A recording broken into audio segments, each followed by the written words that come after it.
오늘의 말씀은 예레미야 1장 1절부터 10절까지입니다. 4절까지만 읽겠습니다. 베냐민 땅 아나돗의 제사장들 중 hil기야의 아들 예레미야의 말이라. 아몬의 아들 유다 왕 요시야가 다스린 지 13년에 여호와의 말씀이 예레미야에게 임하였고, 요시야의 아들 유다의 왕 여호야김 시대부터 요시야의 아들 유다의 왕 시드기야의 11년 말까지 곧 5월에 예루살렘이 사로잡혀 가기까지 이만이라. 내가 너를 모태에 짓기 전에 너를 알았고, 내가 배에서 나오기 전에 너를 성별하였고, 너를 여러 나라의 선지자로 세웠노라 하시기로. 내가 이르되 세푸도소이다 주 여호와여 보소서 나는 아이라 말할 줄을 알지 못하나이다 하니, 여호와의 말씀이 내게 임하니라 이르시되. 여러분, 우리가 오늘부터 예레미야서를 살펴볼 텐데요. 여러분, 이 예레미야서는 이스라엘, 구체적으로 말해 남유다의 죄에 대한 경고와 또 심판에 관한 말씀을 담고 있습니다. 그리고 그러한 심판과 경고에 대한 말씀을 하나님께서 하실 때, 여러분, 하나님께서는 선지자를 통해 말씀을 하셨습니다. 그리고 그 선지자는 누구냐면 예레미야라는 선지자라는 거예요. 여러분, 그래서 오늘 본문 말씀은 그 예레미야 선지자에 대한 대략적인 설명과 또 하나님께서 이 예레미야를 부르시는 장면이 나오는데요. 여러분, 오늘 본문 4절 말씀을 보면 여호와의 말씀이 내게 임하니라 라고 말씀을 하고 있습니다. 여러분, 이 뜻은 하나님께서 이 예레미야를 처음 부르셨다라는 말씀인 거예요. 그러면서 하나님께서 예레미야에게 어떠한 말씀을 하셨습니까? 5절 말씀을 보면 태초부터 하나님께서 예레미야를 택하셨고 이 예레미야를 사용하시기를 원하신다라는 말씀을 하고 있으시다라는 거예요. 여러분, 지금 놀라운 일이 일어났죠. 이 세상의 주인이시고 만유의 왕이신 하나님께서 사람을 택하시고 또 사용하신다라는 이 말씀은 정말 귀하고 놀라운 말씀인 거예요. 여러분, 사람들만 봐도 내가 누군가에게 필요한 사람이다 라고 듣는다면 여러분, 그만큼 영광스러운 일이 없는 거예요. 여러분, 그러나 사람보다 위대하신 하나님께서 사람을 택하시고 이 사람을 놀랍게 쓰시기 위해 선지자로 부르셨다라는 이 말씀은 너무나도 귀하고 귀한 말씀인 겁니다. 그런데 이러한 위대한 말씀 가운데 오늘 예레미야가 어떻게 반응을 합니까? 6절 말씀을 보면 이 예레미야가 슬프다라는 말을 하고 있다라는 거예요. 여러분, 하나님께서 부르셨는데 이 예레미야가 슬프다라는 거죠. 여러분, 그럼 하나님의 부르심 가운데 이 예레미야가 왜 슬펐을까요? 여러분, 그 이유를 6절 말씀을 보니까 나는 아이라 말을 할 줄 알지 못하나이다 라고 말하고 있다라는 거예요. 여러분, 이 뜻이 뭡니까? 자신의 능력이 부족하다라는 겁니다. 여러분, 하나님의 그 부르심, 구체적으로 말해 이제 예레미야는 선지자로서 쓰임을 받아야 하는데, 여러분, 이 선지자의 사명은 사실 쉬운 일이 아닙니다. 왜입니까? 여러분, 기본적으로 선지자들은 하나님의 말씀을 전해야 하는데, 여러분, 그 하나님의 말씀이요, 사실 사람들에게 듣기 좋은 말보다 무겁고 어려운 말이 더 많기 때문에 그래요. 여러분, 보세요. 나라가 망한다는 말을 사람들에게 말을 할 때 여러분, 사람들이 어떻게 그를 바라보겠습니까? 여러분, 그를 그냥 미친 사람으로 취급하지 않겠습니까?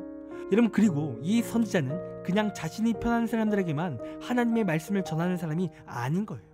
여러분, 선지자는요, 내가 말씀을 전하기 불편한 사람들에게도 말씀을 전해야 되는 거예요. 그러니까 예를 들어 나라의 권력자들에게 말을 전해야 되고, 나를 어렵게 하고 나를 힘들게 할 수 있는 사람들에게도 하나님의 말씀을 전해야 된다는 거예요. 그리고 이 뜻은 내가 위험할 수도 있다라는 뜻인 거예요. 여러분, 그렇기에 이 선지자의 사명은 쉬운 일이 아닙니다.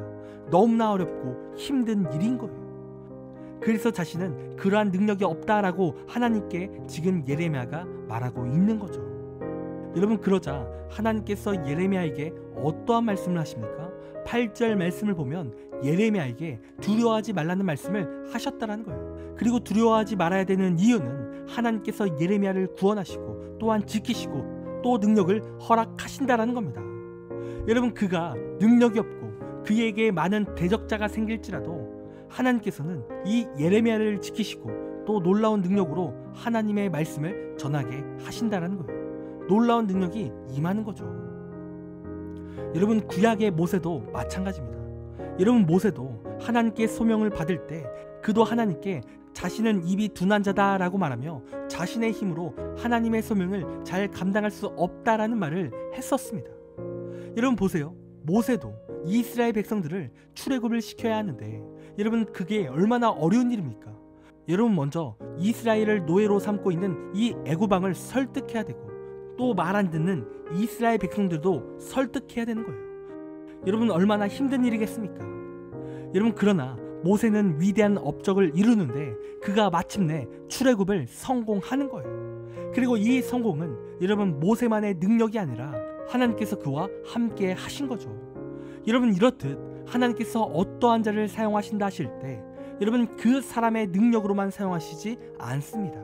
그리고 하나님께서 사람을 부르실 때 그가 능력이 있어서 부르시는 것도 아닌 거예요. 여러분 하나님께서 그저 택하시고 누군가를 사용하실 때에는 그저 그를 사용하시고 능력 주시는 하나님의 은혜뿐인 겁니다. 그리고 그 은혜와 능력은 위대한 은혜이고 위대한 능력이라는 거예요. 여러분 그래서 자신의 능력 이상으로 자신의 힘 이상으로 놀라운 일을 행할 수 있는 겁니다. 여러분 이렇듯 우리의 삶에도 하나님께서 택하시고 하나님께서 각자의 비전을 통해 우리를 사용하시고자 하십니다. 여러분 그렇기에 우리가 이 시간 믿어야 되는 것은 무엇이냐면 내 인생은 하나님이 사용하시는 인생임을 우리가 믿어야 되는 거예요. 그리고 하나님이 나를 어떻게 사용하시는지 그 비전을 우리가 받아야 되는 겁니다. 그리고 하나님께서 나를 사용하신다 하실 때 나에게 놀라운 능력으로 들어 사용하심을 믿어야 되는 거예요. 여러분 그러므로 이 시간 하나님이 나를 사용하심을 믿고 여러분 비전이 없다면 이 시간 비전을 구하십시오. 그리고 비전이 있다면 하나님께서 나를 귀하게 사용하실 수 있도록 능력을 허락하심을 믿길 원합니다. 여러분 우리가 그렇게 믿음으로 비전을 붙들고 그렇게 나아갈 때 하나님께서 모세를 또 예레미야를 위대하게 사용하셨던 것처럼 우리를 위대하게 사용하실 것입니다. 여러분 그런 이 시간 믿음으로 하나님의 비전을 꿈꾸는 우리가 되기를 간절히 소원합니다. 적용 질문 드리겠습니다. 이 시간 나의 비전은 무엇입니까? 내가 그 비전을 이루기 위해서 오늘 내가 해야 되는 노력은 무엇입니까? 이 시간 댓글을 통해 함께 은혜를 나눠주시길 부탁드리겠습니다. 기도하겠습니다. 하나님 우리의 삶이 하나님의 비전을 꿈꾸기 원합니다. 하나님 우리는 연약하고 힘이 없습니다. 하나님의 비전을 감당할 능력이 없습니다. 하지만 하나님께서 우리 가운데 함께 하시고 역사하시면 놀라운 일이 우리를 통해 나타날 줄 믿습니다. 하나님 그러하오니 우리 가운데 역사하시고 우리를 귀하게 사용하여 주옵소서. 또 오늘 하루도 우리가 살아갈 때 하나님 열심히 하나님께 쓰임받기 위해 준비되는 삶이 되길 원합니다. 하나님께서 오늘의 삶도 이끌어 주시옵소서. 시간 모든 것을 주님께 맡깁니다. 감사합니다. 사랑이 많으신 예수님의 이름으로 기도드립니다. 아멘. 시간 우리 함께 1분 동안 말씀을 생각하며 함께 시간 기도하기 원합니다. 기도하겠습니다.